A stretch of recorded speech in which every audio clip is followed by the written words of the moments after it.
columnist Rich Lowry writing in the New York Post, quote, "If Hunter gets indicted, it's at least going to be a significant distraction for President Biden and raise questions about how much he knew about his son's sketchy dealings. This is the kind of story voters should be aware of when choosing a president. And they would have been if there hadn't, in effect, been an American conspiracy to misinform people led by former U.S. intelligence officials who shamefully abused the public trust." All of that in a quote from Rich Lowry. Joining me now, Louisiana Republican Senator Bill Cassidy. Senator, good to see you today. First of all, tell me what is at stake when you hear someone like a Rich Lowry writing about what the public didn't know going up to the presidential election in November. Well, when you look back at big tech's kind of suppression of information that could flow out there through there, many people getting their information from big tech. Now, Rich talks about kind of the governmental agencies, but there was stuff out there.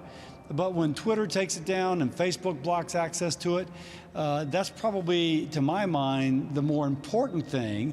That's putting your thumb on the scale of public information in a way which definitely benefits one side.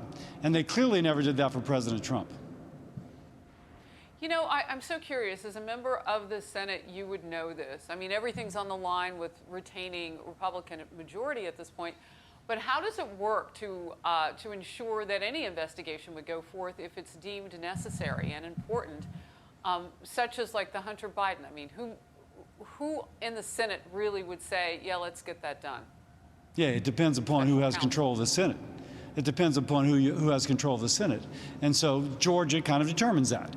If you care about Hunter Biden, no one should be guilty unless proven guilty, but no one should be above the law. Now, if there is a Republican Senate, they will make sure the investigation is thorough and that no one is above the law, not even the child of a president. On the other hand, you can imagine that if Republicans lose in Georgia and it's a Democratic Senate, that will clearly not be the priority of any committee in the Senate. So how the Senate does this somewhat depends, in fact, entirely depends upon the election results down in Georgia. So getting to the truth is once again political, from what you're saying. Well, there's certainly, hopefully the Department of Justice would do their job, but there's certainly political overtones by which people decide what to investigate and what not to. Well, look, I want to get to something that you have been part of bipartisanship-wise that's so critical to America right now. Fox News is told that Speaker Pelosi has invited top congressional lawmakers to negotiate the final version of the COVID-19 relief bill later today. Congress is facing a growing push to get something passed, get something done. GOP Congressman Steve Scalise ripped Democrats, demanding negotiations continue. At the end of the day, we need to get this done. They need to stop demanding ridiculous things like bailing out failed states. And then they were trying to give checks to people here illegally in the country. I hope we get this done this week. Should have been done back in September. Senator Cassidy, I mentioned you're part of that bipartisan group of lawmakers that presented a two-part relief package yesterday. What can you tell us about that, and do you expect congressional leaders to consider it? Entirely agree upon. I think it will be the basis of how congressional leaders go forward. I don't know this for sure, but I am told that committees are taking this, the committees of jurisdiction, agriculture, for example, taking the agricultural section. That's the basis of what they're going to advance to that final negotiation. The second part of the package, which is the liability relief and state and local aid, they go as a package. Republicans demanding that we have liability relief for that small business who a year ago, shifting regulations, now may be getting sued because those shifting regulations didn't give guidance. We want liability relief.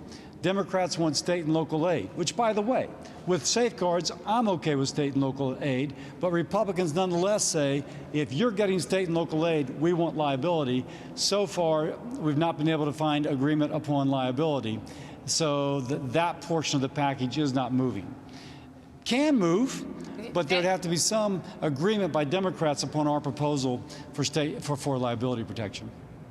And just so people are clear, so the one package that includes, you know, the stimulus, actual stuff that people are familiar with, like those checks, is about $700 or so billion. That 160 or so billion is part two with that liability. You know, Now, can I in the correct you, real world, Faulkner? we look at. Can I correct yeah, you? Please do. The Please do. 748 is only for emergency relief. It does not have, it's not a stimulus bill, so it doesn't have the checks that you referenced. Okay. It does have money to small businesses. NFIP suggests that 1 out of 4 are going to go bankrupt if they don't get help, laying off their employees. It does help with vaccine distribution, more testing dollars, helping schools stay open, helping folks with unemployment relief, helping landlords and renters get through this next couple of months. So there's a lot of relief there, but it's not a stimulus bill. Okay, thank you very much for making that clear. And you know, for real people out in the world who are struggling and looking at what you're doing on Capitol Hill, what would you say to them today? I mean, this has been a long process. Yeah, we've been working on this, parts of it for 4 months, other parts for at least a month. But this, we care. We're just trying to meet those needs. And when folks went home for Thanksgiving and just saw those lines in front of a food bank that had never been there before, and spoke to the small business owner who may have to shut her doors forever, even though the vaccine is being rolled out, that just sharpened our minds even more. So this package gives that immediate relief to get us over the hump until that vaccine's widely disseminated. I think it gets us there. If not, we'll come back and help once more. Yeah. Okay. That is so important, what you have just spelled out for what's really being talked about today. And I think I hear some optimism in your voice, just real quickly. Yeah, I mean, folks know it has to be done.